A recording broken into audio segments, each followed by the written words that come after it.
So I've got a text which I'll read. I hope it's not too sort of boring, as it were, for you. But anyway, and I hope everyone's has got the handout. And I'll just mention as I go through the numbers of the items on the handout, so you can sort of follow it along. I'll be talking for about 40 minutes. Stoic, and certainly let me know if it's not clear enough, if you can't hear me. Stoic in modern English is mainly associated with the idea of a stiff upper lip, understood as a kind of iron emotional self-control. In this talk, I try to show that there's more to Stoicism than the stiff upper lip, even if that image does have some basis in genuine Stoic ideas. I begin by outlining a public engagement movement I've been involved in for some years, and then by considering the broader contemporary context for the movement. I go on to sketch a number of core Stoic ideas and say why I think these ideas remain substantial and valuable today, and how they may speak to modern concerns. And I end by considering how far ancient Stoicism is compatible with modern humanism, a topic that I hope will be of special concern for this group and may form one of the main things we want to talk about after the break. The Stoicism Today, or Modern Stoicism project, began life as an academic impact exercise designed to show the public benefit of scholarly ideas. However, it lasted beyond its original stimulus and funding and has proved an unusually successful exercise of this kind. It is a collaboration between academics working on Stoicism, like myself, and others, mainly psychotherapists, and also some well-known writers on putting philosophy into practice. And we've collaborated since 2012 in a number of ways. This is item 2 in the handout to summarise some of the points. We've set up a widely used blog, Stoicism Today, on putting Stoic ideas into practice. We've organised an online programme, Live Like a Stoic for a Week, combining Stoic ideas and psychotherapeutic meditative exercises. We've organised public events on applied Stoicism for 3 years in London, and then more recently in New York, and this year in Toronto. In purely numerical terms, these activities have attracted a lot of interest. The blog has had over 1 million hits. The online Stoic Week programme had this year over 7,000 people following it, which is quite a bit more than previous years. And the public events this year was up to 400. It's mostly been 200 or 300. So quite a lot of people for what is actually a fairly specialised activity. We've also made extensive use of questionnaires to gauge whether or not these activities are found effective in promoting well-being, for instance, and a sense of flourishing, correlating the effects of the Stoic Week, for instance, with other standard tests of well-being. And we've evolved a Stoic attitudes and behaviour scale to correlate Stoic themes and standard well-being measures. And the results of these questionnaires have been very positive. So I think there are good grounds to see this project as a highly successful one. And this then raises the question, what is the basis of this success? What is it about these Stoic ideas and practices, originally developed in Greece and Rome between the 3rd century BC and 2nd century AD, which enable them to have a special resonance in the modern Western world of the early 21st century? First, let me say a little bit more about the broader contemporary context for this project. A striking feature of modern life is the emergence of books and online resources on life guidance and the search for happiness. and I'm sure Brighton has as many of these books as anywhere else, if not more. In broad terms, it's not difficult to see the basis for this development. In the West, religion, or at least conventional Judeo-Christian religion, has become a much weaker force than it was, and traditional forms of ethical guidance, traditional sources of ethical guidance, the family, local community settings, are also much weaker. But many people want, and this is perhaps a basic human need, to live on the basis of a reflective, ethical, or spiritual program of ideas, something that goes beyond the practicalities of modern economic and commercial life. And this is perhaps the main function of the humanist movement, though of course you're best placed to judge that rather than me. Modern books on life guidance and the search for happiness aim to fill this gap. They draw on a very wide range of ideas, both Eastern and Western, in background and inspiration. The philosophies of the Hellenistic period in Greece, especially Stoicism and Epicureanism, which remained highly influential at Rome until the 2nd century AD, have figured prominently in books by writers such as Alain de Botton and Jules Evans and a number of others. And there are features of that kind of philosophy, that is Hellenistic philosophy, and the context in which it was originally developed, that make it especially suitable for this modern purpose. This is going on to handout 3. First of all, these Greco-Roman philosophies, developed in Greece and then imported to Rome, were presented not just as academic exercises, but as advocating a certain way of life, as well as presenting the ethical and psychological basis for this way of life. Second, these movements flourished at a time before the widespread absorption of Christianity into the Roman world, when philosophy, rather than religion, was seen as offering ethical guidance. Thirdly, in the Hellenistic world of Greece after the 4th century BC, and in a different way in the Roman world of the late Republic and early Empire, certain well-established forms of community life, especially the Greek polis, or Greek city-state, had become relatively weak compared with the large-scale political powers, those of the Hellenistic kings or the Roman Empire. In other words, the Hellenistic and Roman worlds had experienced something like the changes we associate with globalization, encouraging people to live their lives by standards going beyond those of their local communities. Hellenistic philosophy, especially Stoicism and Epicureanism, explicitly offered an ethical framework that anyone could live by, whatever their immediate context and local affiliations.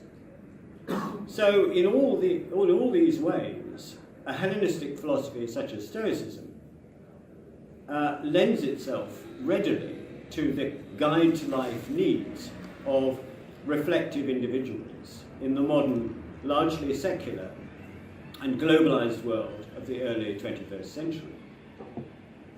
Further relevant features of Stoicism include the fact that the relationship between theory and practice, between the underlying ideas and the way of life recommended, was very fully worked out. And also that these ideas were presented in a series of eloquent and accessible writings, with names associated with this are Epictetus, Seneca, and Marcus Aurelius. And these are now available in up-to-date English translations with introduction and notes, making it easy for modern readers to explore them if they wish to do so. So these are various factors which I think have contributed to making Stoicism and, to a lesser extent, other ancient philosophies a part of the kind of guide to life movement. What then are the core ideas of Stoicism that have that may have some special resonance today. I'll take 4 of them. Their conception of happiness, their thinking on ethical development and on emotion, and their ideas about nature and ethics. I'll consider them in themselves first, and then turn to the question of their compatibility with modern humanism. Some of the points I'm going to make are summarised in handout 4, item 4, key features of Stoicism. The core Stoic ethical claim, recognised as distinctive in antiquity, was that happiness depends solely on virtue. What does this mean? Happiness, eudaimonia, tends to be seen in antiquity as an objective feature, a characteristic of human lives, rather than a subjective feature, a matter of mood and feeling, which is what happiness tends to mean today. However, it was also believed that happiness, as an objective state, carried with it a certain pattern of moods or feelings. So happiness is a form of life, but it carries with it mood. The Stoic view is that the best kind of human life is one grounded on virtue rather than on pleasure, as the Epicureans claimed, or rather than a combination of virtue and external goods other than virtue, as some other ancient philosophies claimed. What exactly is virtue? What are the virtues? The virtues are, as Stoicism sees it, forms of expertise or skills or knowledge. They constitute knowledge of how to live well, both in the way you live your own life and in how you relate to other people. Stoics believed there were 4 key or cardinal virtues, which formed a matched set of interdependent qualities, which, taken together, cover the main areas of human experience. These virtues are wisdom, courage, self-control or moderation, and justice. Roughly, these virtues cover knowledge of how to live well, wisdom, how to live well in situations of danger, courage, in situations involving emotions and desires, self-control, and in providing what is due to other people, justice, which includes generosity and benevolence. The Stoic claim about happiness, then, is that if you have the virtues, you have all you need for a good human life. The virtues are the only thing that benefit you, that form the basis of a good human life, and do so consistently and reliably, unlike external things such as health, wealth, and even the well-being of your family and friends, which may or may not benefit you, depending on whether you also have the virtues. So to the extent that you have the virtues, you will be happy in the sense of leading a good human life. Even if you do not have, or do not have reliably, physical health, material prosperity, or a supportive context of family, friends, or community. The Stoics think it is natural for people to want to have these things that I've just mentioned, health, material prosperity, and a supportive context, but that happiness does not depend, ultimately, on them, but on virtue. Now, the Stoic view was often seen in antiquity as extreme or over-rigorous, but I think it is actually defensible. And it is crucial. Their idea about virtue is fundamental for the other ideas, which I'm going to discuss here, about ethical development, about emotions, and about nature and ethics. Okay, so I'm now on to point 5, handout ethical development. The second Stoic claim, so one claim is that happiness depends solely on virtue. The second claim is that all human beings as such are fundamentally capable of developing virtue, and hence of achieving happiness in their sense. So ethical development does not depend, as other ancient theories supposed, on having a special kind of inborn nature, or a special kind of social or family context, or a special kind of advanced education, or the combination of all three, as Plato, for instance, believed. So what form does ethical development take, according to Stoicism? Well, there are two main forms of development which are interconnected and interdependent. One is development in ethical understanding. The key element is coming to recognize the core point of the Stoic ethical theory. Namely that although it is natural for human beings to want to have the external goods, health, prosperity, and a stable social context, these things do not in themselves form the basis of happiness. This depends on the virtue. So that's one strand. Coming to learn that, coming to make that part of your life is one strand. The other strand is a social strand. Stoics believe that all human beings, and indeed all animals, are naturally inclined to benefit others of their kind, notably their own children. The social side of ethical development consists in expressing this fundamental motive in progressively deeper and broader ways, partly in reasoned and committed engagement with family and communal life, and partly in coming to recognize that all human beings as such are naturally akin to us.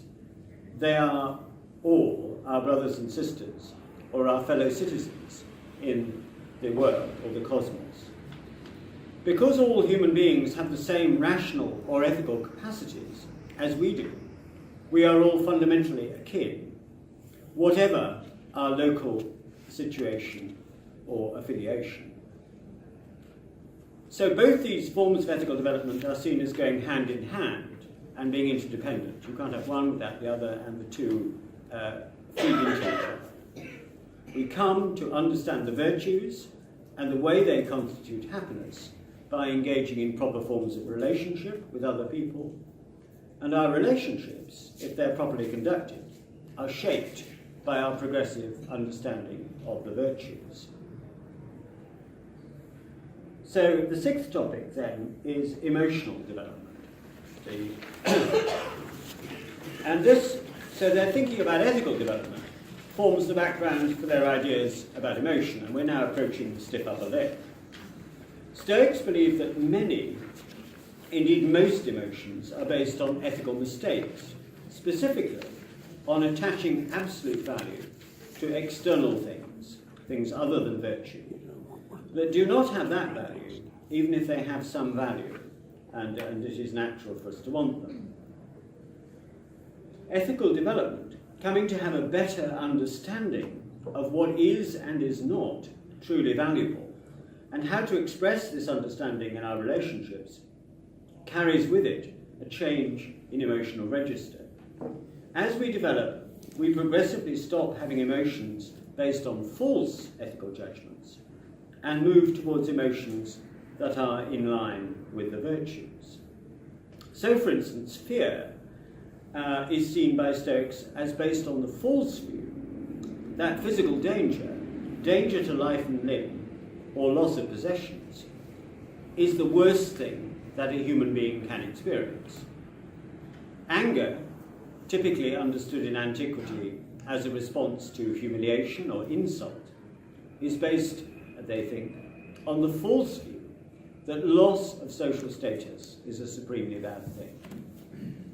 As we come to recognize that what matters most in human life is living in line with the virtues and expressing this in our relationship to others, we will stop having emotions based on these false ethical judgments. Fear will be replaced by what they call caution. And the caution that Stoics value most is not so much caution about life and limb, though Stoics recognize this is of course a natural human response, but caution about making ethical misjudgments. Stoics also place value on other positive or so-called good emotions, including joy, goodwill, and affectionate concern, emotions which are compatible with exercising the virtues. So, the Stoic stiff upper lip is not something achieved by suppressing emotions you actually feel. This is a common view of Stoicism, you suppress emotions. No, that's not what it is. It's not a matter of suppressing emotions you actually feel, but of changing your understanding of value and changing the way you relate to other people, and therefore, as a consequence, changing the character of your emotional life. Okay, so on the second page of the handout, the second topic is ethics and nature.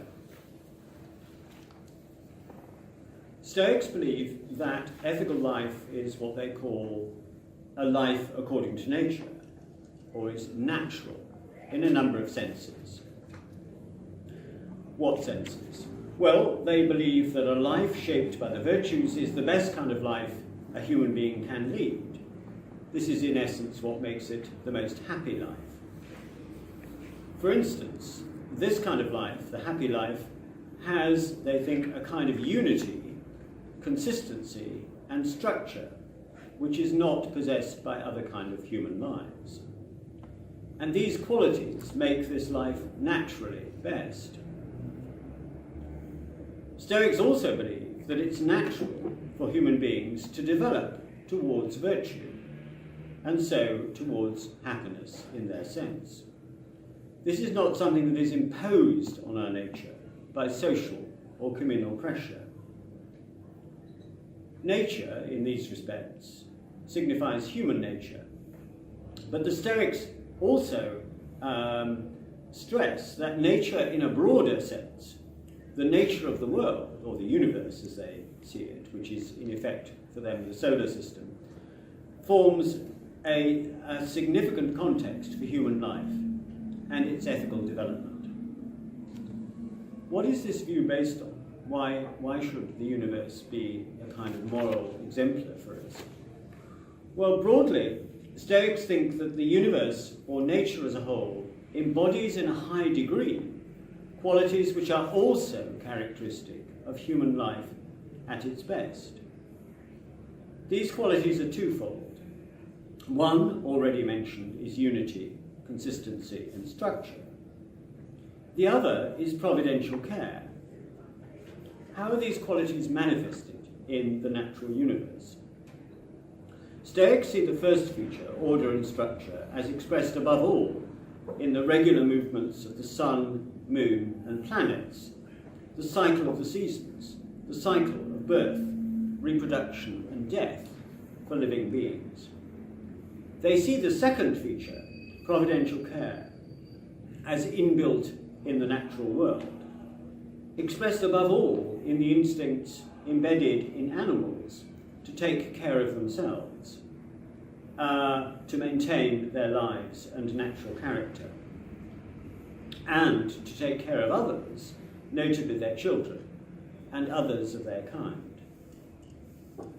So in this sense, the universe, or nature as a whole, represents a paradigm of goodness as order and providential care, which we, human beings, can take as ethically exemplary.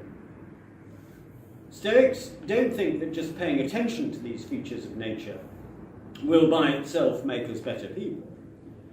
Their idea is rather that as we develop ethically in other ways, as we gain a better understanding of what is really valuable and how to relate well to other people, we will be better able to make sense of these features of the natural world. And in that way, these qualities of nature as a whole will form part of the fabric of our ethical thinking and our responses. So, I've given a kind of thumbnail sketch of Stoicism, their ideas about virtue and happiness, their ideas about ethical development, and their ideas about ethics, emotions, and ethics and nature. And obviously we can discuss any of these later on. But the question I want to turn to now is how far are Stoic ideas, as I've outlined them, compatible with modern Stoicism, with modern humanism? Indeed, can they contribute to modern versions of humanism? Now, this is a question really for you, but let me make some suggestions and also bring out a potential problem in Stoicism from this standpoint, and then consider how big a problem it is. I think, it seems to me, that Stoic ideas on virtue and happiness and on ethical and emotional development, as I've outlined them so far, might have considerable appeal for humanists. These ideas stress human agency, our capacity to determine our happiness or its opposite, our capacity to develop ethical and social virtues, our capacity to shape our emotional life by the beliefs we form about what is valuable. So human agency is given a very central role in Stoic thought. Their ideas can, of course, be challenged, as they were by rival theories in the ancient world, but they have their own coherence and force. These ideas are also based are also grounded on a view about what is distinctive about human beings, by contrast with other animals, which they see as a combination of rationality and sociability. Other animals are seen as sociable, at least to the extent that other animals, or many of them, cared for their young, and perhaps in other ways too. But in other animals, this is not combined with rationality in a way that is distinctively human. Hence, they think, we, humans, are capable of embodying the best principles of nature as a whole, namely order, structure, and wholeness, and also providential care for ourselves and others, in ways that other animals cannot. For instance, the Stoics see the virtues themselves, if they have become the basic form of our character and understanding, they see the virtues as forming a kind of inner, ordered and structured whole. Human beings are also seen as capable of exercising what you might call providential care for themselves and for others in a distinctive way, namely by exercising and practicing the virtues in ways that affect themselves and other people. These ways include involvement in family and communal life, and also coming to regard other human beings as part of the brotherhood or sisterhood of rational and social animals, wherever they live and wherever they originate from. And the latter idea, the idea of the brotherhood of humankind, is one whose relevance for current social problems, social questions, notably the refugee crisis, is striking and suggestive, I think. However, there are other aspects of Stoic thinking that might seem more problematic for modern humanists, particularly concerning the relationship between ethics and nature. So far, I've talked entirely about nature as a whole, or the universe, as the Stoics themselves often did. However, the Stoics sometimes use the word God, or gods, or the divine, or some such term, which they use interchangeably in this connection.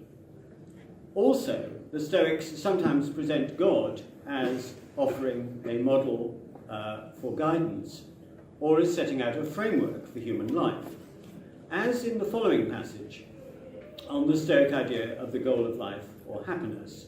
And this is the passage you might like to look at, passage 8 in the handout on the second page, about a third of the way down the page. I'll read it out. Therefore, the goal of life, happiness, becomes to live consistently with nature.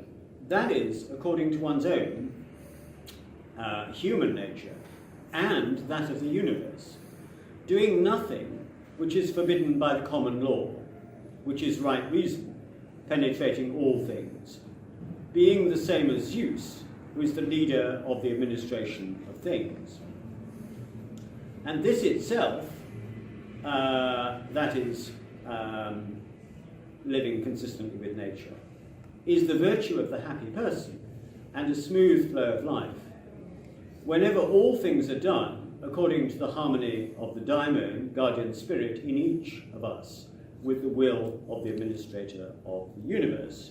Well, it's quite a complex passage. It has been much studied by scholars of Stoicism, and there's a lot of ideas there. But the core idea, I think, and the one that matters for us here, is that the human happiness is identical with harmonizing yourself with divine will. And on the face of it, this isn't a very humanist idea, or an idea that's very congenial with humanism. However, there are a number of things that need to be taken into account before we reach that conclusion. First of all, the Stoic God is not a transcendental person like the Judeo-Christian one. It is an immanent force for agency and structure in nature, identical with what they call the active rather than passive cause in reality. In this sense, God permeates everything. God is present in all physical objects, for instance, this bottle, this table, as well as all animals. So the Stoic God is in many ways more like energy as opposed to mass. There's a contrast between energy and mass, active and passive, or perhaps structure, since God provides the structure for material objects. In this respect, the Stoic God is a principle in physics, and indeed theology. Their idea of theology was located primarily within Stoic physics, the study of nature. So the study of nature included, for them, the study of their account of God, rather than ethics. However, as this passage indicates, the idea of God was sometimes introduced into Stoic ethics. So the question arises, point 9 on the handout, so the question arises, what God or Zeus means in this connection, and what is meant by harmonizing the daimon in each of us with the will of the administrator of the universe. Now, here and elsewhere in Stoicism, God is used to encapsulate, as a concept, what are seen as the best principles in nature as a whole. These are, I've already summarized them, they are a combination of structure, order, and wholeness, and providential care. So for us to harmonize our guardian spirit, that is our mind or rationality, with the divine principle is to express our natural capacity as human beings for realizing these qualities in our lives in exactly the ways that I've described already. That is, by developing the virtues and by expressing these in providential care for ourselves and others of our kind. So, in this sense, this passage just represents the ethical principles we have already seen and the links with nature as a whole in different terms. It's used talking about God, but it's describing the same process of ethical development and ethical aspiration. There's no suggestion that the Stoic God might require human beings to act in a way that runs counter to normal moral standards. There's no equivalent for the idea that Abraham is asked to sacrifice his son Isaac in the Old Testament, or that as heroes were sometimes asked to do in Greek mythology, as Agamemnon was asked to sacrifice his daughter Iphigenia. There's nothing like that in Stoicism.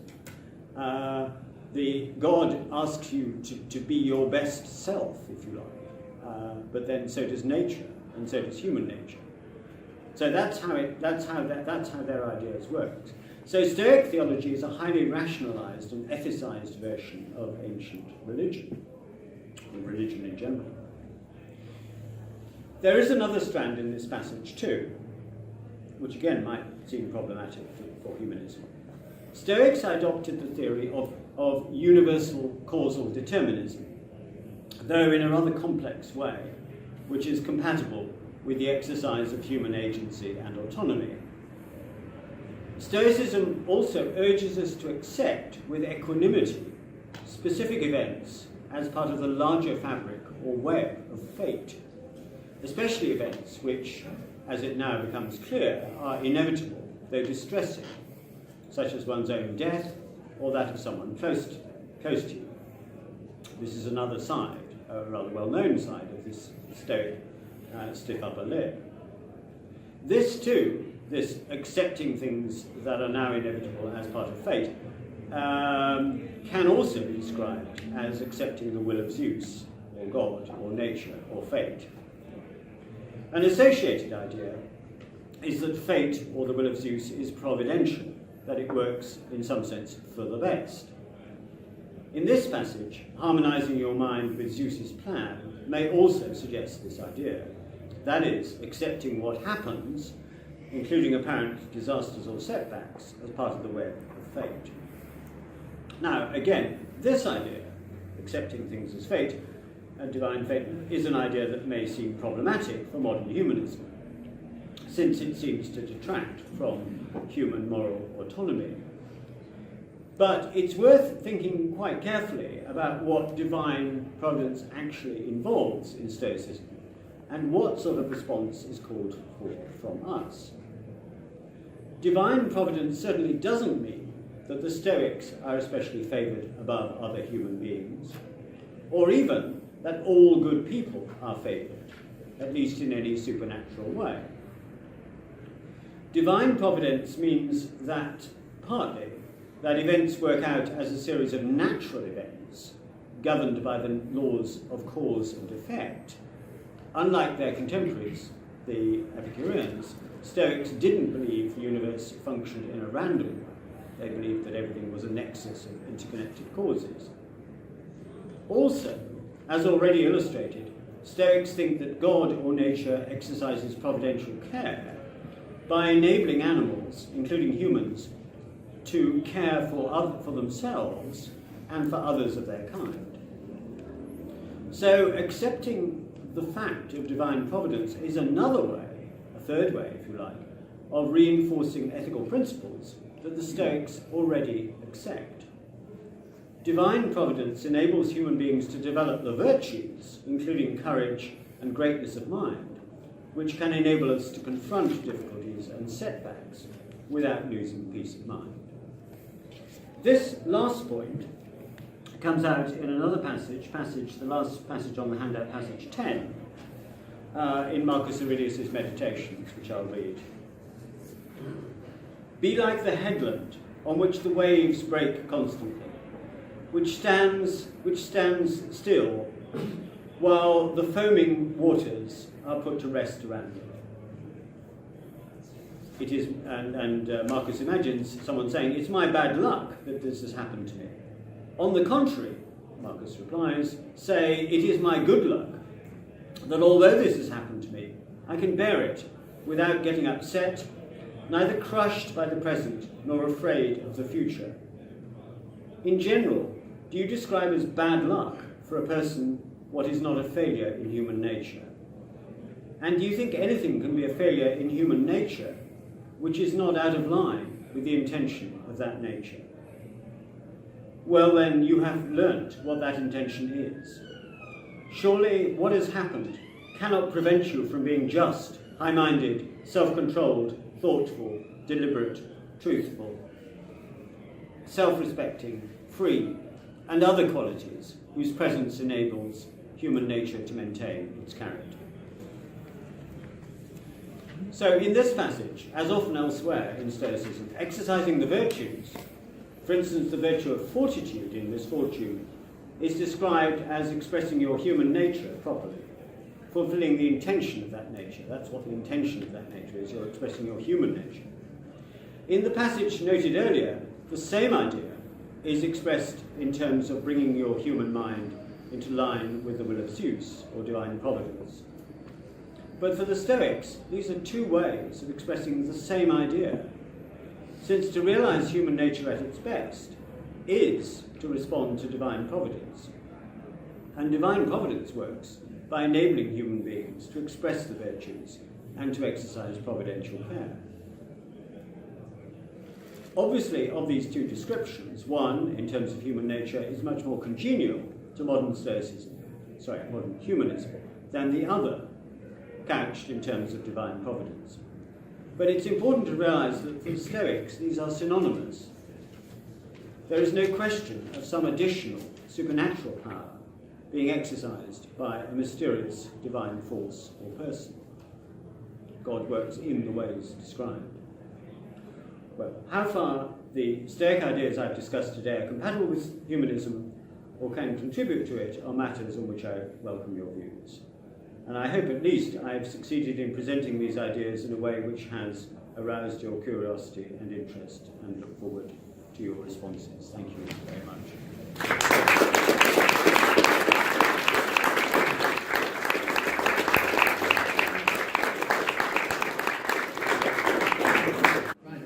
And I'm sure that you're all bursting with questions for Professor Gill.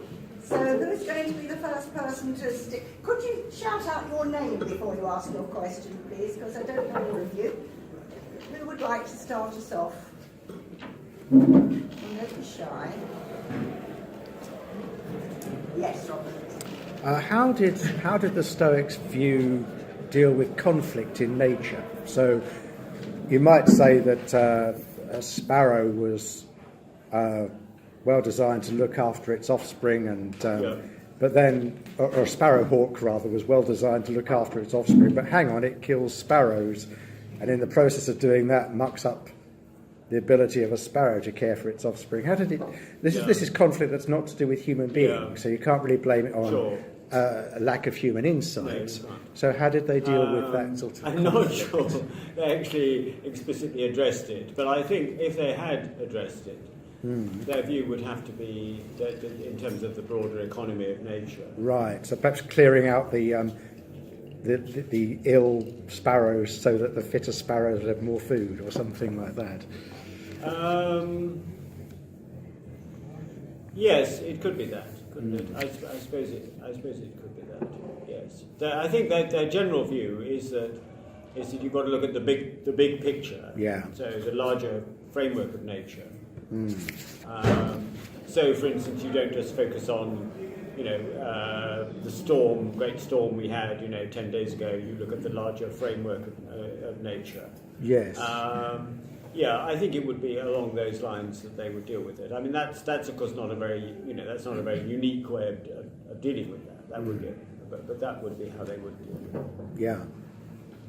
But they stress much more the positive side.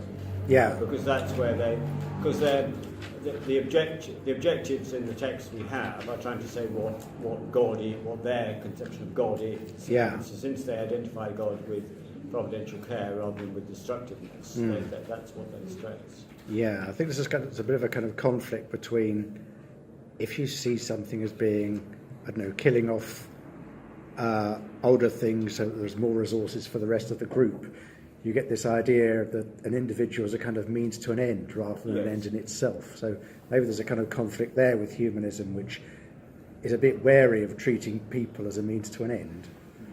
Yes, but I don't know that they do. I'm not sure that you're now supplying that idea. No, okay. Well, it's just I don't know. No, I don't know. On that particular the relationship, they don't say. They certainly don't want to say, in general, that human activity, valuable human activity, should be done as a means to an end. They don't want to say that. Right. They don't want to say. They're not consequentialists in that sense. They don't want to say. They want to say that they try to identify those forms of human activity that are worthwhile in themselves. Right. And that's where the stress lies. And what means to an end is not a sort of standard idea. I see. Yes. So again, that's why I think they might, a fair amount of this might chime. Yes. Well with humanism. Any more questions? Yes. What's your name, please? David Finnegan. Dave. As we progress further into the 21st century, and technologies such as artificial intelligence and cybernetics become more prevalent, what can philosophies such as Stoicism bring to perhaps more transhumanistic way of looking at human beings. Right. Okay, so what you're suggesting is that, yes, you see, as we see our kinship not only with animals, but with machines, roughly. Is that what you're saying? Yes, yes. Yeah, also, well, actually, that's less of a problem for them than it might be for some other philosophies, because they think that they see rationality, for instance, as a function of that goes far beyond human beings. So nature as a whole has a rationality in the sense that it develops, or it has order and structure. So computers, for instance, I think they would say, well, they too, in a certain sense, have rationality. They can perform tasks in a systematic and rational way. They take the heavenly bodies, that is what they call that, the moon, the stars, the planets, as paradigms of rationality. So I think they wouldn't have a great problem with that idea. yeah. What is sometimes called distributed or extended intelligence or cognition. I don't think they would have a problem with that. They've got much less of a problem than if, say, you believe than a kind of traditional Christian framework, which believes that God created the universe and everything has quite distinct sort of species-related characteristics. So I don't think they would have difficulties with that. The universe for them thinks. The universe has it's in some sense embodies rationality. So no, I think they're ahead of the curve on that. What about in the sense in which, as we move further away from perhaps biological creatures, yes. How much? Yes. I mean, I can see an idea emerging that as we become more, I mean, it's quite far-fetched, but more mechanized, perhaps we would lose our sense of morality and become maybe more autistic in the way we think. So everything's down to kind of logic. Yes. But I guess then again, it's talking about we're feeding into like the natural order of things. I'm sorry, I missed your line.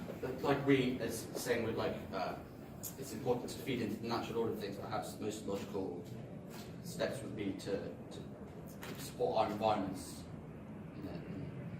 I haven't quite got the thrust of your question. Are you saying that as we see more the links between ourselves and machines, let us say, that there's a danger of us becoming more mechanized? Yes, so perhaps losing our morality. Well, yes, but they would say, you can remember them, they don't exactly talk about morality. So you talk about, so for them, the best qualities of human life and the best qualities of nature include, at any rate, structure, order, and wholeness on the one hand, and providential care on the other.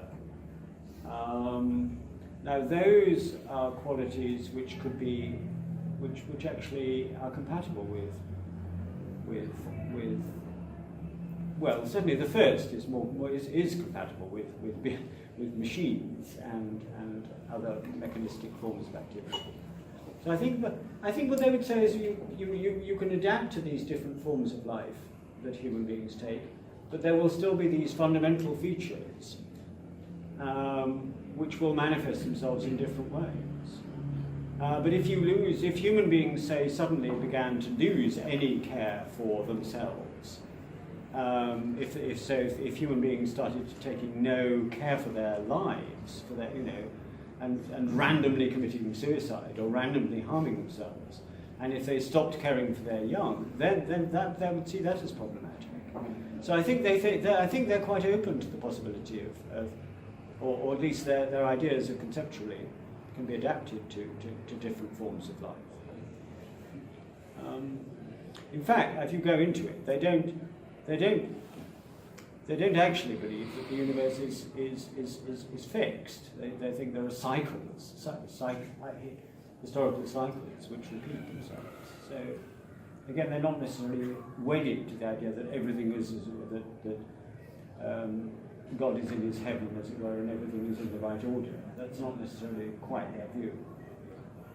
But you also mentioned, did you mention the idea of environment and our attitude towards the environment, or not? Yes, I mean, well, kind of. I mean, I think that is an interesting question anyway for Stoicism, because I think one reason why, you know, this talk of nature and ethics, it's in one sense it's very problematic. You know, people, oh, that's all that, you know, it's terribly old-fashioned, and it's, you know, we don't believe any of this anymore. But in another way, the Stoic emphasis on the link between ethics and nature is very relevant to our situation now, because one of the things we need to do, I mean, trouble with a lot of academic ethics is it's been all about human beings. It's all been about human beings. It's about how people treat each other. Now, actually, how people treat each other is very important. But, you know, there's a world, there's a world out there. There's a world of nature.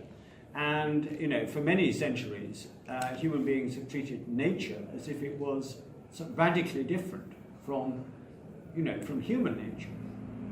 And I think it's very valuable that the Stoics insist that, no, we are part of nature. We are an integral part of nature. Now, they didn't then go on to it is true, they didn't go on to say we should exercise providential care not only for ourselves as human beings, but for nature as a whole. They didn't do that. But they could have done. It would be consistent for them to do that. And we can, you know, if we adopt a kind of modern Stoicism, we can adapt their ideas in that way. So I think that the Stoics can be a very valuable correction to the idea of separating human beings from nature, which is, I think, a very, you know, something we can no longer do. Another question, please? Yes, gentleman there, what's your name, please? Greg. Greg.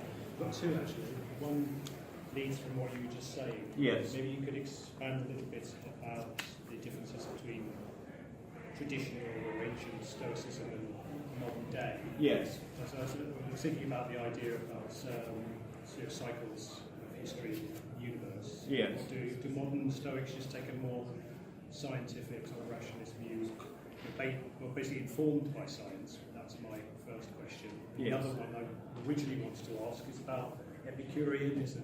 Yes. You know, I remember many years ago reading a history of philosophy just on the gap year and thinking, being much more attracted to Epicureanism than Stoicism. Yes.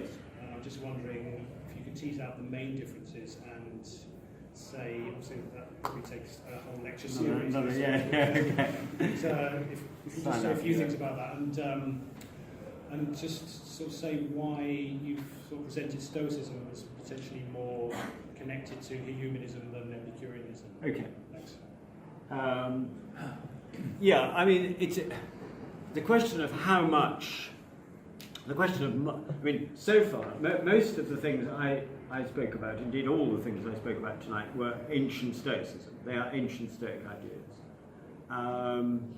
Obviously, if you're going to say, oh, well, I'm going to be a modern Stoic, or I'm going to try and apply modern Stoicism, then you are faced with certain dilemmas, because we don't, for instance, have the same view of the natural universe as Stoicism.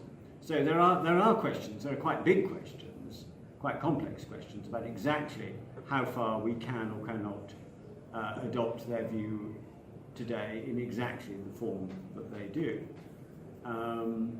And that's, I feel I'm still working these questions out, and the other people too, are concerned with that. I mean, some people say, oh, well, we just have to set their ideas about nature aside, but that's not possible, really, because their ideas are actually quite integral. So I think that's just quite a complex set of questions. But I think it seems to be perfectly valid to say, well, we won't, we will adapt Stoicism to our contemporary understanding of the physical world, the scientific world, and see how far it goes. But as long as you're doing it explicitly, as long as you know what at what point you're shifting from ancient Stoicism to modern adaptation. But I'm afraid I haven't got a simple answer to that question, because it's not a simple question. But I nonetheless think there are some very valuable Stoic ideas on that topic.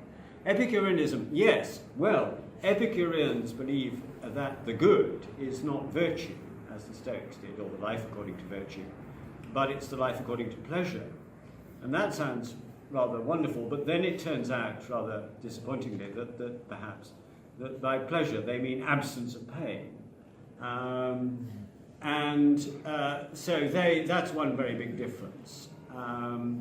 There are other important differences. Why am I going around batting on about Stoicism rather than going around giving talks on Epicureanism?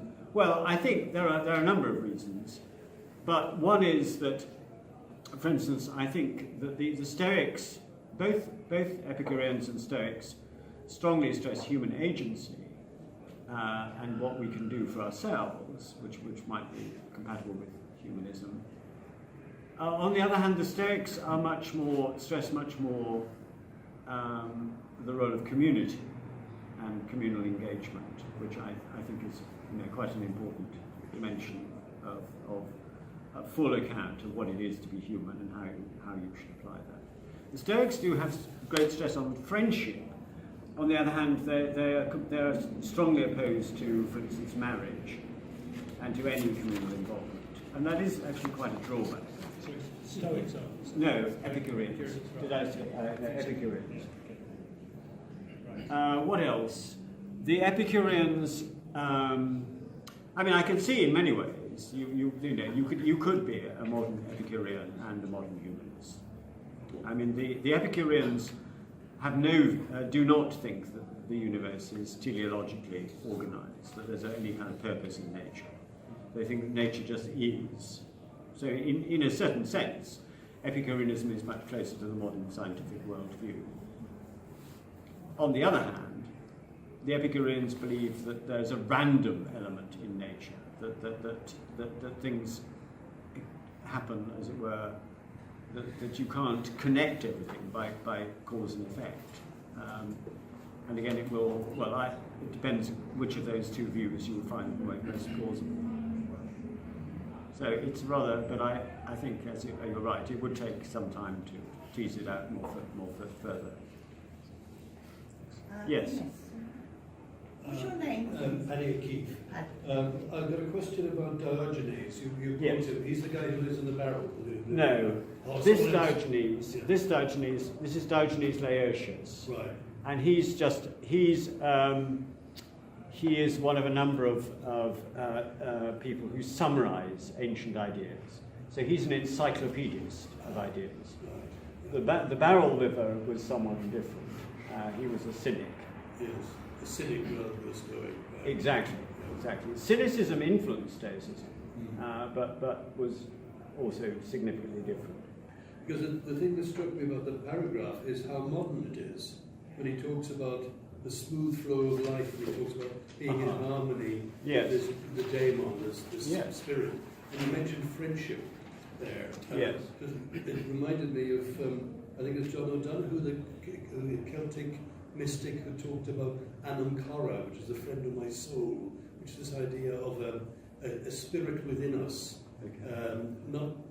Not like the guardian angel. He talks here about it being the guardian something or other.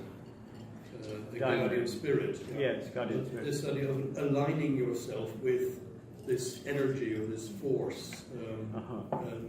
And he seems to be very modern in making that leap between the purely materialistic and the possibility of there being some purpose or some alignment with it which we can be in harmony or be out of harmony with. Right.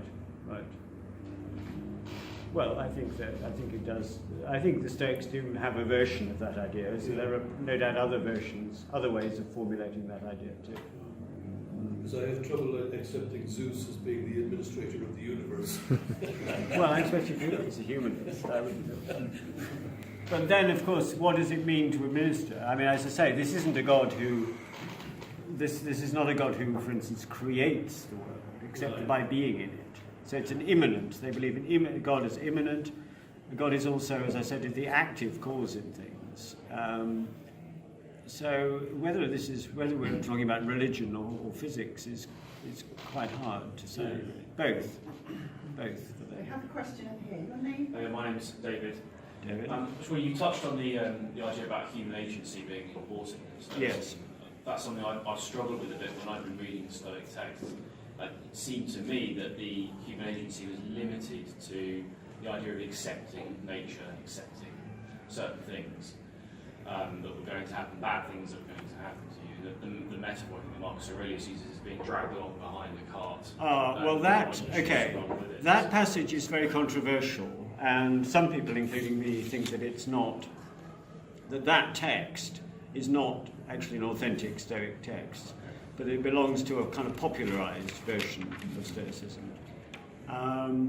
So they are not fatalists in that sense, I don't think. I think I'm being a bit dogmatic because we'd have to have a longer, but I don't think they're what's called compatibilists. So you have fate, but you also have not free will exactly, but agency and responsibility.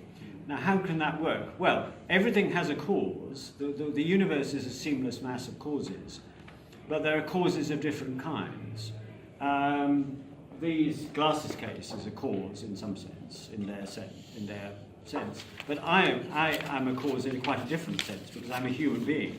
So I have the capacity for belief and for choice and for action. So I'm a cause, and this glasses case is a cause, but we're of quite different kind. And fate is the totality of all these different kind of causes. So agency, human agency, is part of fate. So it's not a matter of us just having to accept fate, lying down, and fate sort of tramples all over us.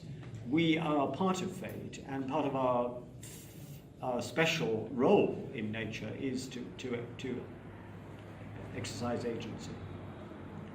Now, they do also believe that, and this is, if you like, something closer to fatalism, that when it is obvious in your life that something is inevitable, then you should accept it and not struggle against it. But actually, that idea is a good one, because there are certain things that actually are inevitable. There are certain times, our death, it is in fact the case that we will all die. It is in fact the case that people we love will die or have died. And that is the case. It's not something anybody would want. And Stoicism does try and prepare us for that. But that doesn't mean that you accept, as it were, anything and everything, including things that you could alter by your own action. So do you think that fits in with the model of perception, action and will as being those sort of three pillars of maybe later Stoicism is how I've read it? Action, will and perception. So sort of perception is seeing what you can and can't change. Will is accepting. Yes. Yeah, Epictetus draws this very strong distinction between things that are up to us and within our control and things that you cannot control.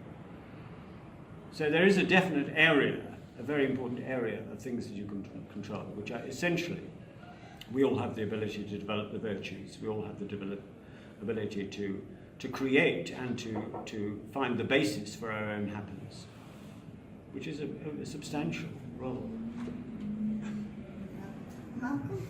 Yeah, I was wondering, this is to do with ancient Stoicism. Yes. Why do you think, a very simple question, maybe hard to answer, why did Stoicism decline more or less after Marcus Aurelius, other than there was then run of very bad and immoral emperors? I'm thinking of a line that could have been in the imperial line that would have been very beneficial, very useful, but it seems to me, unless I got the dates wrong, it declined. Perhaps it declined. It did. I mean, he's the last thing I was going to say.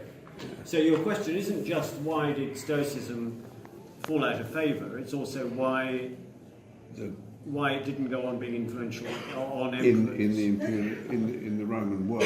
Yeah. I mean, the short answer is simply that Platonism became important again, a revived Platonism.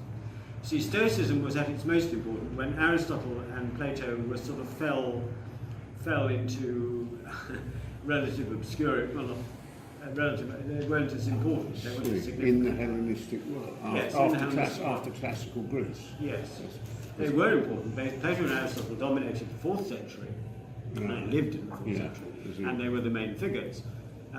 Then, from the 3rd century onwards, Stoicism and Epicureanism were the dominant philosophy. They had quite a run. And they had quite a run. They had quite a good run. So Stoicism was important for 5 centuries, which is quite a good run. It's pretty good. But then Platonism was revived, and also Christianity, of course, became a big factor. So it wasn't to do with, I think, if I remember rightly, Marcus Aurelius, his son, was quite different morally from his father. Yes. And weren't there then these awful... He was a standing disaster, yes. These thug-like emperors who were generals who lasted 3 years or 7 years or something like that. But I think, that's... As far as I can recall. Sure, yeah. I mean, that's a separate... Isn't the main thing. Yeah, it's whether or not you're talking about the growth and development of the philosophy or the influence of it. But I suppose I'm talking about the influence that might have been. But I think there were other influences which simply became more important. Thank you. So Constantine, of course, was greatly influenced. Yes, and not long before Constantine. Yes. Thank you. There's a question here. Yes, your name. Hi, my name is Matteo. It seems to me that there are some commonalities between Stoicism and Buddhism, but I mean, I see that spatially and temporally it's quite different times and place. Do you think there can have been an influence between Buddhism to Stoicism, or do you think it just happened to So share when is the Buddha supposed to have existed? I think around like 2000 BC, 2500 Oh, BC, right. so that's a long time before. Yes. I don't really think there was any influence. No, I don't really think that. I think they are separate developments. I don't myself know a great deal about Buddhism. There are a number of people who are interested in Stoicism and Buddhism, and who see similarities between the two. Myself, I think Stoicism is much more of an active philosophy and more rationalistic, but that's only an impression. There are also people who are very interested in mindfulness and mindfulness practices and link that with Stoicism. So there are many different strands in the contemporary. That's exactly where What you've had here tonight is a sort of more ethical strand. Very cool. Thanks. Any more questions? Speak now. There's one more hand still up. Anyone?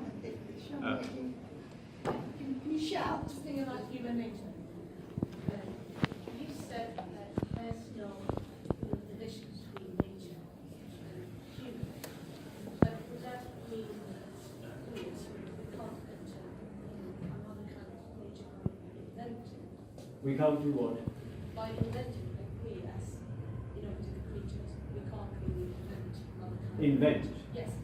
No, I don't. Yes. Somebody to speak. If we move from sideways, could you say that we will enter another domain? I think what I was trying to stress was their view that we are integral parts of nature. We are animals. We're animals of a certain kind. Among our gifts, our abilities is indeed the ability to invent. Yes. I don't think we can invent ourselves. At least I don't think they would think that we can invent ourselves. That we can make modifications.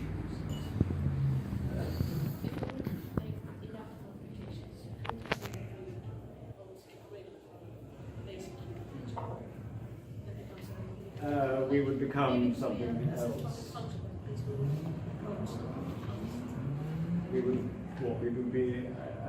What would we become? We would become some new entity. Yes. Transhuman. Transhuman, yes. They don't. I'm not. They're not. They don't follow that through. I'm not very keen on this idea. But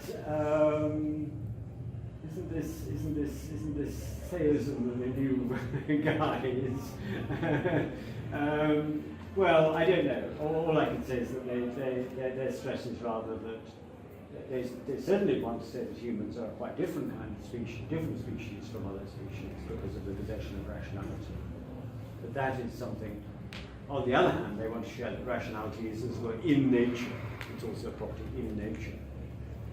Like the framework of assumptions that would allow for us to invent such a Yes, it's an invention. Having difficulty with. Is there another question? Anybody else? Yes, the name. Hi, yes, good afternoon, evening. My name's Tazina. It's not so much a question, really inviting your comments. I was quite interested in the sort of the concept of quasi-scientific concepts of identifying personality. Yes. And apparently something was interesting. There's a personality trait which is named ascendancy, which which is the ability to remove oneself from a situation intellectually. And apparently, after the dreadful Nazi occupations and the gas chambers and so on, the people who survived the concentration camps most immensely intact were people who had in their personality a high degree of ascendancy. Yes. Doesn't mean they were not compassionate or kind, Yes. but they had the ability to withdraw themselves emotionally from the experience. And that somehow links with the concept of Stoicism. Yes. Yes, I can see that you might have. I mean, they don't talk about ascendancy exactly, but they do talk about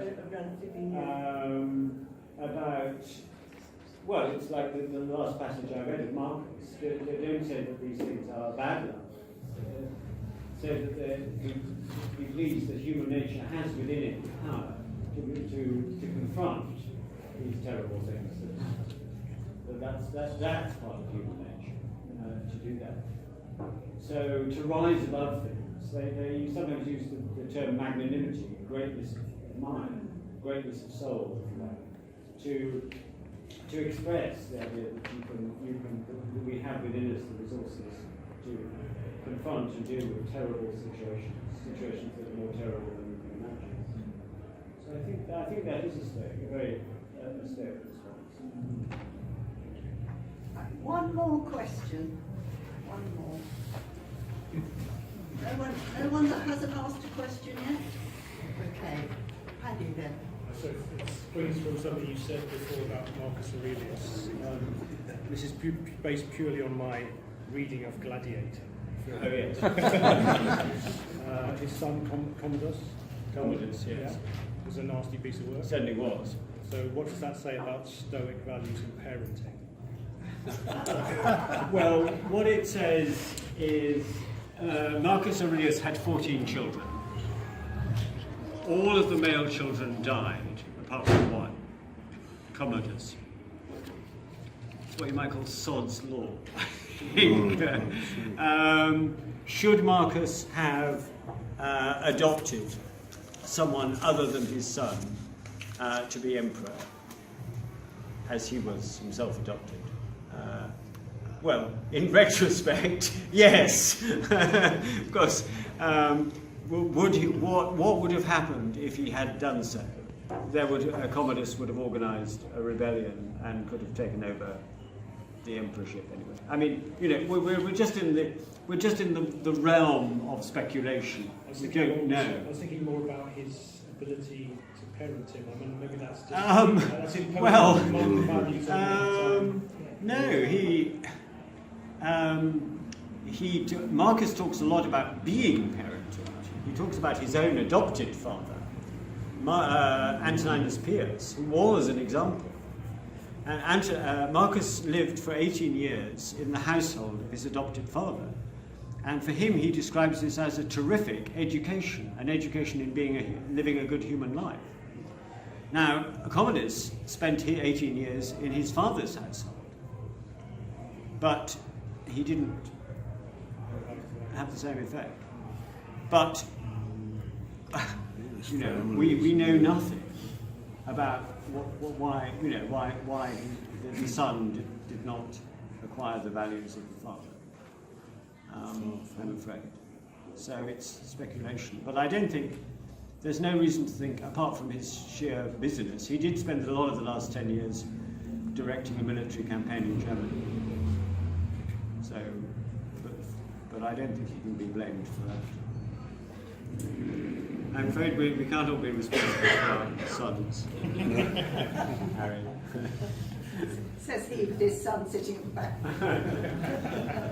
Can we leave it there? I'm sure that Christopher won't mind hanging on for a minute or two if somebody wants to come and ask him some more questions personally. But this is the official end of the meeting.